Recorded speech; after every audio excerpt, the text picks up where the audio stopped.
أعوذ بالله من الشيطان الرجيم بسم الله الرحمن الرحيم الحمد لله رب العالمين الحمد لله نحمده ونستعينه ونستغفره ونعوذ بالله من شرور أنفسنا ومن سيئات أعمالنا من يهده الله فلا مضل له ومن يضلل فلا هادي له ونشهد أن لا إله إلا الله وحده لا شريك له ونشهد أن سيدنا حبيبنا محمدا عبده ورسوله أرسله بالحق بشيرا ونذيرا وداعيا إلى الله بإذنه وسراجا منيرا أما بعد. My dear brothers and sisters, Allah Azza wa Jal says in the Quran, وَأُوفُوا بِالْأَحْدِ إِنَّ أَحْدَ كَانَ مَسْئُولًا. Allah says very, very, very strongly and very beautifully, and be true to all those promises that you make. For surely, for all promises that you make, you shall be answered. You'll be questioned on the day of judgment about your promises. Ufu bil ahd. Allah says that very, very clearly. It's an order. In other words, keep your promises. Don't break your promises. My brothers and sisters, last time when I came, I talked about backbiting. And I said, if you could stop backbiting, your relationship, your community, our standard will improve. Today, point number 2, continuation from last one, is that if we stop breaking our promises, we'll be also an amazing people. Now, breaking promises is something that we do very leisurely and very casually. We don't even think about it. Some people break their promises, including they will say that they will come to a wedding at 6 o'clock, but they will not turn up until 8 o'clock. Ask yourself this question. How many times have you gone to a wedding that is from the Muslim community and has begun on time? How many times have you been to a wedding that started on time? There is a joke amongst Muslims. Is it a Muslim time or is it English time? A lot of people ask me this question. If it's Bangladeshis, there is a joke that the wedding will start at least 3 hours late. If it's Sudani, it probably will start the next day. It's a joke, don't take it seriously. But this joke doesn't come from a vacuum, it comes from a practice. A bad practice amongst our communities. My brothers and sisters, there are 2 types of promises. When Allah talks about promises, He talks about 2 types of promises. One is our spiritual promise with Allah, and the other is our social, political, economic promises that we make with one another in this world, in our day-to-day interactions. Our promises with Allah began even before we were born. When Allah created all the souls together, Ruh, they're all created together. Even before Adam was created, Allah made the Ruh and He said to all the Ruh, Alastu bi Rabbikum, am I not your Lord? And we all said together, Qalu, Bala, surely you are our Lord. And we also made a promise. We said, Ya Allah, everything is for you. We submit to you completely. That's the promise we made to Allah even before we came to be. Our soul made that promise. Our body and our mind may not recognize this easily, but our soul made this promise to Allah before we were even physically created. Keeping our promise with Allah is the first type of promise that you must maintain. If we break those promises that we've made with Allah, we will be in trouble on this earth and in the hereafter. What kind of promises have we made with Allah? When we have submitted to Allah, when we have said, Aslamtu bi Rabbil Alameen, I have submitted to the Lord of the universe. When I say Aslamtu bi Rabbil Alameen, it means I have surrendered to Allah, the one and the only. What does it mean? I've surrendered to the way of Allah. I've surrendered to the path of Allah. I have accepted the laws of Allah. I have promised to live by the laws of Allah. And that promise we should never break. We should never ever break. I will not drink alcohol. I will not gamble. I will not do illicit relationship. I will not lie. I will not backbite. I will not swear. I will be kind to my fellow human beings. All of those promises that we have made as a consequence of our submission, we must fulfill them. If we don't, Allah Azza wa Jalla says in the Quran that every promise will be questioned for on the Day of Judgment. So my brothers and sisters, one type of promise is the promise that you make with Allah. Ya Allah, I'll pray. When you say I am a Muslim, you make that promise automatically. It's like a driving license. When you obtain the driving license, there are terms and conditions. When you get your mobile phone contract, there are terms and conditions to your mobile phone contract. You sign at the bottom. And when you sign at the bottom, you agree to all the conditions. The condition of submission to Allah is that you will worship Allah and nobody else. Condition to submission to Allah is that you will follow His Messenger Muhammad sallallahu alaihi wasallam fully without having doubts about him. Condition to submission to Allah is that you will pray your 5 daily prayers.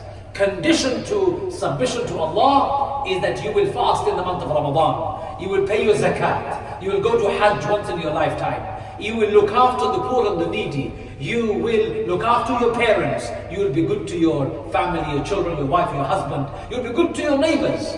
These are the promises that you make to Allah. When you don't fulfill them on the Day of Judgment, Allah will ask you about them. So your promises with Allah, you shall be questioned for.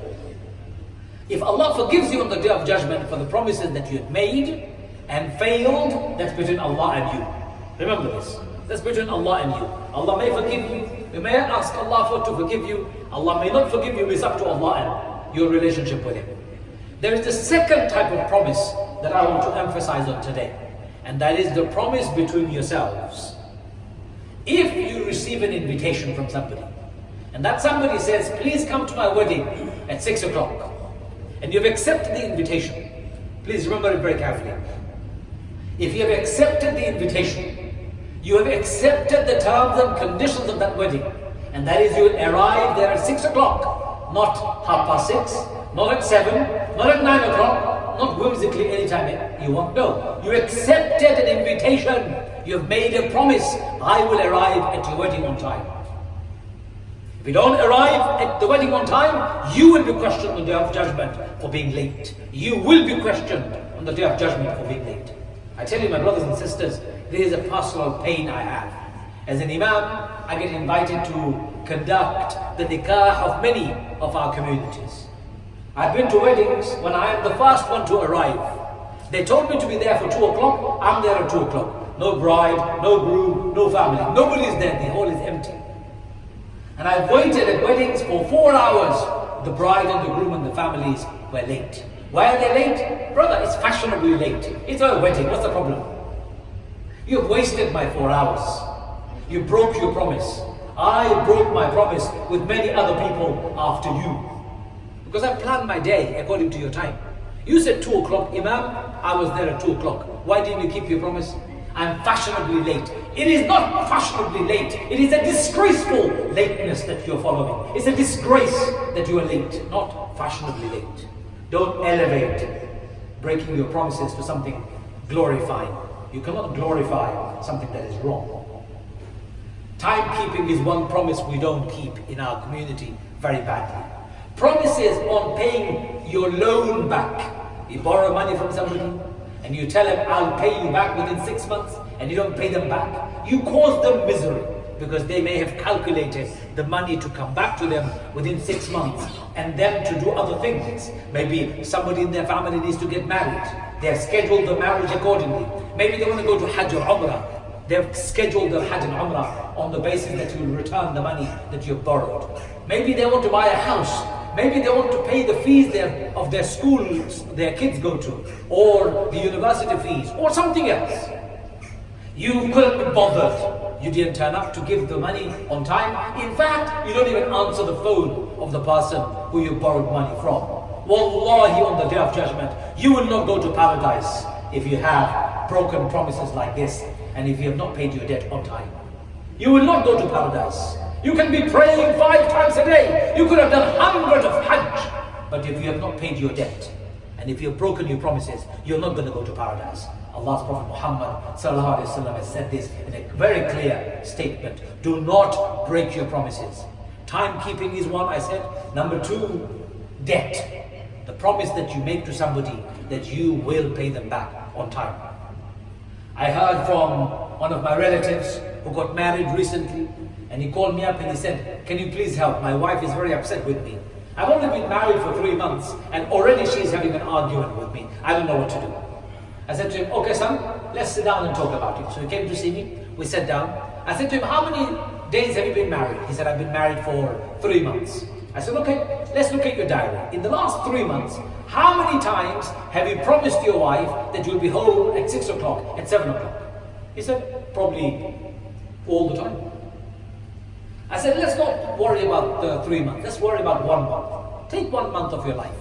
In that last 1 month, how many times did you tell your wife that you would be home at 7 o'clock, but you never turned up?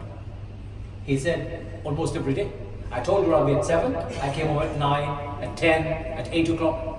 I said to him, my son, your wife is upset with you? Yes. Are you surprised she's upset with you? You have 30 days of broken promises. He goes to me, but it's only a promise. I'm coming home. Don't take it lightly. If you made a promise to your wife that you'll be home at 10 o'clock, be there at 10 o'clock. If you have made a promise to your husband that you will do something for him, do that at the time that you have made a promise. If you have made a promise to another human being that you will do something for them, you must do them. And if you keep on breaking them, people will lose hope and trust on you. They will not trust you anymore. It's like that crying wolf syndrome. The guy cried for wolf and it was a joke. When the real wolf came, nobody came to his aid because of broken promises, because of lies, because of deception. Ufu bil ahd, Allah says, and fulfill all your promises.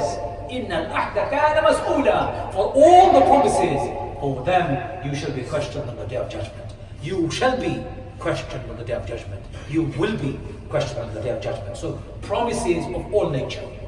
I've given 3 examples so far. I've said timekeeping is one, debt is the second one, and third, the word that you give to your wife, to your husband, to your children. I remember one young lady, actually, I'll give you a closer example to me. One of my nieces at home, she was playing around, and my wife said to me, can you please put the rubbish out? I said to her, yes, in 2 minutes, I'm doing something. My niece, little girl, she was playing around, she was looking at the clock. I said 2 minutes. And Allah, alhamdulillah, within my mind, I had registered that I said 2 minutes. So within the 2 minutes, I put the rubbish out. Many months later, when she had grown up, this little girl, she said, Uncle, I remember when you said to your wife, you'll throw the rubbish out in 2 minutes. And I watched the clock, and you kept your promise. You did what you promised, and that's why I respect you. She was a little girl. She's grown now. She hasn't forgotten how she saw me keeping my words. It may be little for you, it may be mundane for our daily life, but children learn from your examples. And if your examples are that you break promises all the time, your children will learn to break promises all the time. If your example is that you don't break promises, then your children will learn not to break your promises or their promises. And the fourth is lying as also a broken promise. I'll give you a good example. I have an appointment with somebody, and I arrive at the destination and the person is not there. I call them up, where are you? The person says, don't worry, I'm on my way. They're lying, they're at home. Don't worry, I'm just around the corner. They're lying, they're not around the corner. They haven't even left. Lying to cover up your promises is a sin, double sin. You lied and you've broken your promises. When you haven't begun your journey, just tell the other person, I'm really sorry, I haven't even started my journey. So this person doesn't have to wait forever. They can decide whether to hang around or to go. If you tell him you've just started your journey or you are round the corner, this person is anticipating, expecting you to be here on time. But you're not there on time. You've broken a promise and you've lied. Don't lie with your promises. Don't lie with cover-ups. I remember one day somebody booked me for a nikah, and accidentally on that one occasion, I forgot the date completely. I mixed it up. It was supposed to be Friday, but I thought it was Saturday. Friday I was at home, and the pastor called me at 7 o'clock saying, Imam, where are you? I said, what do you mean? My nikah. I said, astaghfirullah, I'm really sorry. I think the nikah is tomorrow. He said, no, it's today. I said, don't worry, I'm coming right now. It will take me 45 minutes to get to you. Can you wait for 45 minutes? He goes, yes, of course I will wait for you for 45 minutes. I came within 45 minutes. And you know what he said? I'm grateful that you do not lie. You told me that you forgot. You told me that you got me confused. And you told me that you would be here in 45 minutes, and you arrived within 45 minutes. You didn't say 5 minutes and then arrived in 45 minutes. He said many imams say they will turn up on time, but they don't turn up on time. They lie. Don't lie to cover up your promises. My brothers and sisters, don't break your promise. For breaking your promise is a severe crime in the eyes of Allah and a severe crime in the eyes of your fellow human beings. When you break promises, people don't trust you anymore. When you break promises, people don't rely on you anymore. When you break promises, people don't respect you anymore. When you break promises, you lose your position and esteem from the society. You become known as a person who breaks their promises. May Allah forgive us, protect us, enable us to keep our promises. And may Allah forgive us for all the small and the big mistakes we've made by breaking our promises. Wa akhir da'wana and alhamdulillah rabbil alameen.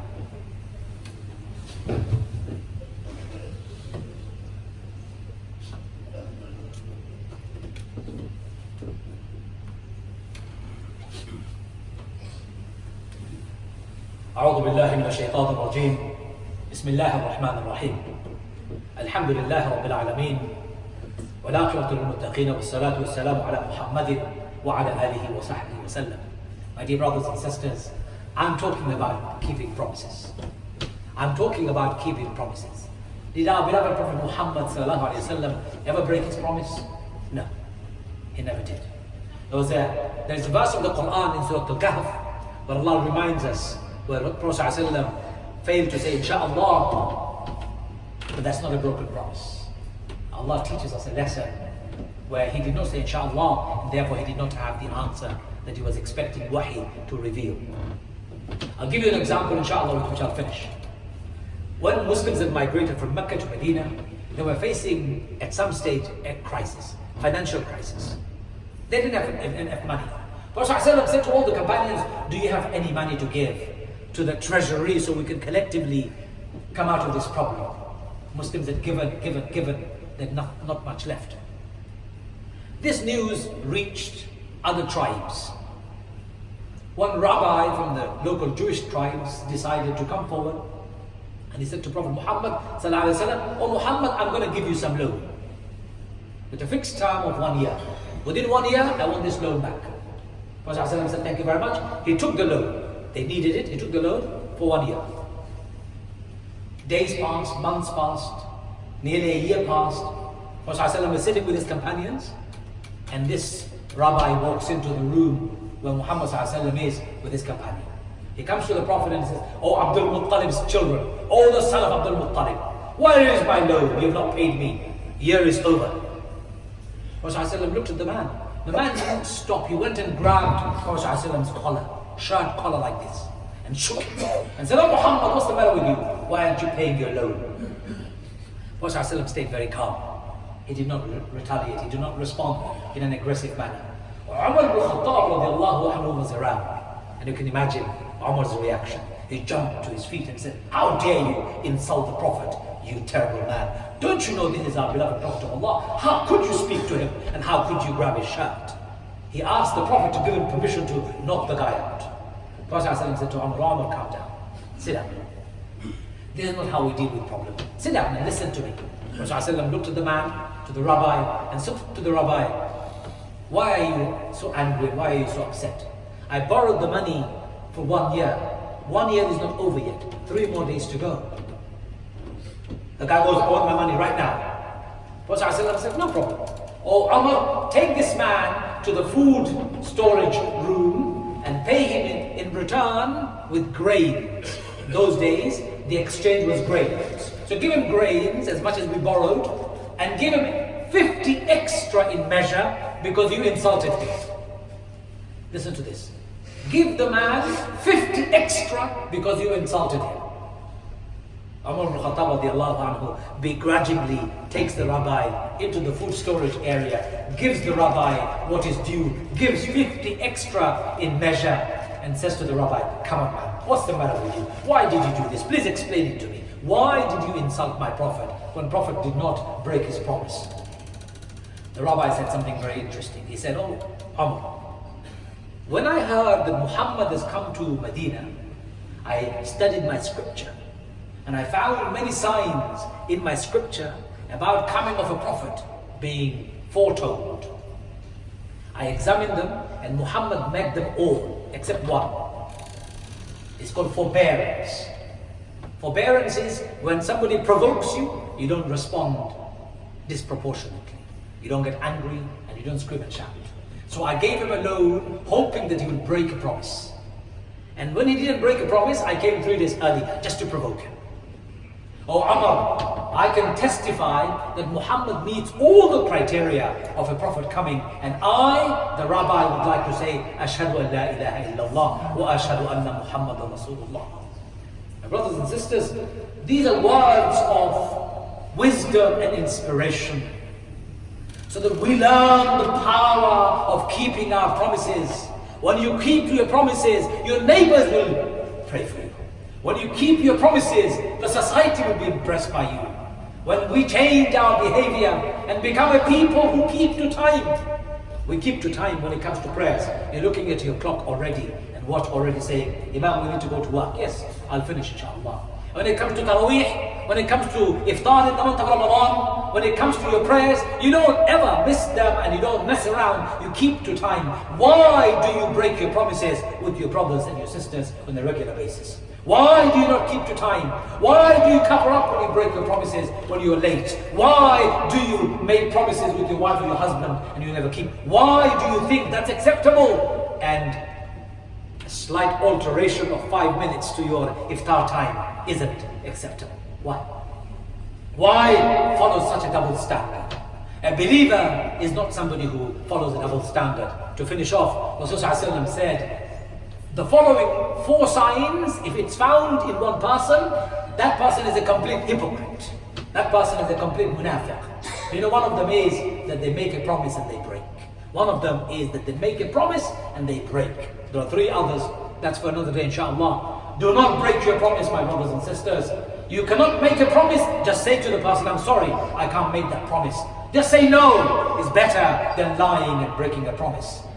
Say no when you can't do it. It is better than letting people down. Say no, I can't turn up to a wedding, than being late or developing and raising their expectations. May Allah forgive us for our shortcomings. Ya Arhamar Rahimin, Ya Akram al-Akramin. Forgive us our mistakes, Ya Allah. Forgive us for our broken promises, Ya Allah. Forgive us for our broken times, Ya Allah. Forgive us for lying, Ya Allah. Forgive us for letting people down, Ya Allah. Forgive us for raising people's expectations and letting them down badly, Ya Allah. Ya Arhamar Rahimin, enable us so that we can keep all our promises, Ya Allah. Enable us so that we can keep all our promises, Ya Allah. ربنا تقبل منا إنك أنت السميع العليم. Ya Allah, free all parts of the world, Ya Allah. Free Al-Aqsa from occupation, Ya Allah. Free Kashmir from the occupation, Ya Allah. Free every part of the world that is in trouble, Ya Allah. Every part of the world that is in fitna, Ya Allah, remove it, Ya Allah. Ya Arhamar Rahimin, Ya Akram al-Akramin. Restore peace and stability on this earth, Ya Allah. Restore peace and stability on this earth, Ya Allah. Ya Arhamar Rahimin, Ya Akram al-Akramin. Protect our children, Ya Allah. Guide them, Ya Allah. Protect them, Ya Allah. Guide them, Ya Allah. Have mercy on our parents, Ya Allah. Have mercy on those people who have passed away, Ya Allah. And guide us and keep us on the right path for those of us who are alive, Ya Allah. ربنا تقبل منا إنك أنت السميع العليم وتب علينا يا مولانا إنك أنت التواب الرحيم إن الله يأمر بالعدل والإحسان وإيتاء ذي القربى وينهى عن الفحشاء والمنكر والبغي يعظكم لعلكم تذكرون فاذكروني أذكركم واشكروا لي ولا تكفرون والله يعلم ما تصنعون أقم الصلاة